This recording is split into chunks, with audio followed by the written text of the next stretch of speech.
ఈ షాట్లో చూడండి, ఎర్రచందనాన్ని మొత్తం స్టోర్ చేస్తున్నాడు, సప్లై చేయడం లేదు. ఎందుకంటే ఎర్రచందనం ప్రపంచంలో ఎక్కడ దొరకదు. వీళ్ళు సప్లై చేయడం ఆపేస్తే డిమాండ్ చాలా పెరుగుతుంది, ఎందుకంటే ఎక్కడ కూడా దొరకదు కదా. అప్పుడు ఇంటర్నేషనల్ స్మగ్లర్ దిగి వచ్చి పుష్పరాజ్తో బిజినెస్ చేయడానికి రెడీ అవుతారు.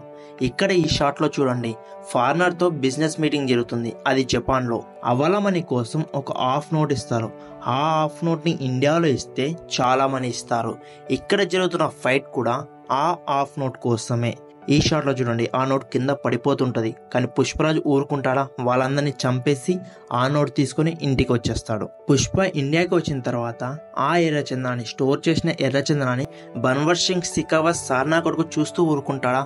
ఆ లారీల పైన అటాక్ చేస్తూనే ఉంటాడు. ఆ లారీలలో చాలా లారీలు తప్పించుకుంటాయి, కానీ కొన్ని లారీలు దొరికిపోతాయి. అలా దొరికిన ఎర్రచందనాన్ని పోలీస్ స్టేషన్ తీసుకుపోతాడు షికావత్ సార్ నా కొడుకు. పుష్పరాజు కూడా తప్పించుకు షికావత్ సార్ ఆర్మీ డ్రెస్ వేసుకున్నాడు. ఎందుకు వేసుకున్నాడు? షికావత్ సార్ నిజంగా ఆర్మీనా? మీరేమనుకుంటున్నారు? కామెంట్ చేసి చెప్పండి. ఈ షాట్లో చూడండి, ఎవరో చనిపోయారు. ఎవరు చనిపోయారో మెయిన్ పాయింట్ కాదు. మెయిన్ పాయింట్ ఏంటంటే ఎర్రచందనంతో కాలుస్తున్నారు. ఎర్రచందనం పార్ట్ 1లోనే టన్నుకి కోటి ఉండే, ఇప్పుడు పార్ట్ 2 ఇంకా చాలా రేట్ పెరుగుతుంటుంది.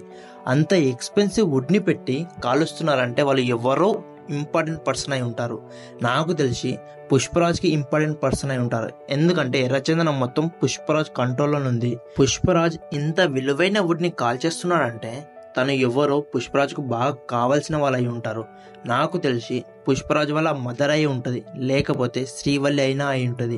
వీళ్ళిద్దరిలో ఎవరో ఒకరు చనిపోతేనే అంత విలువైన వుడ్తో వాళ్ళకి సంస్కారాలు చేస్తున్నాడు. పుష్ప పార్ట్ 1లో పుష్పరాజ్ ఒక కార్ని కొంటాడు, పార్ట్ 2లో హెలికాప్టర్నే కొంటాడు. ఈ హెలికాప్టర్ పుష్పరాజ్ దగ్గర చాలా సార్లు కనిపించింది కాబట్టి ఈ హెలికాప్టర్ని పుష్ప కొని ఉంటాడు. పుష్పరాజ్ షికావత్ సార్ నుండి ఎర్రచందనాన్ని దాచడానికి చాలా కష్టపడుతున్నాడు.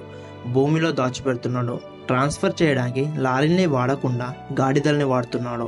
ఈ షాట్లో చూడండి, ఇన్ని బోట్లు వేసుకొని పుష్ప వేరే దేశం పోతున్నాడు. నాకు తెలిసి జపాన్ పోతున్నాడు, ఎందుకంటే ఇంతకుముందు ఆల్రెడీ మనీ తీసుకున్నాడు కదా. ఎర్రచందనాన్ని డెలివరీ చేయడానికి పోతున్నాడు.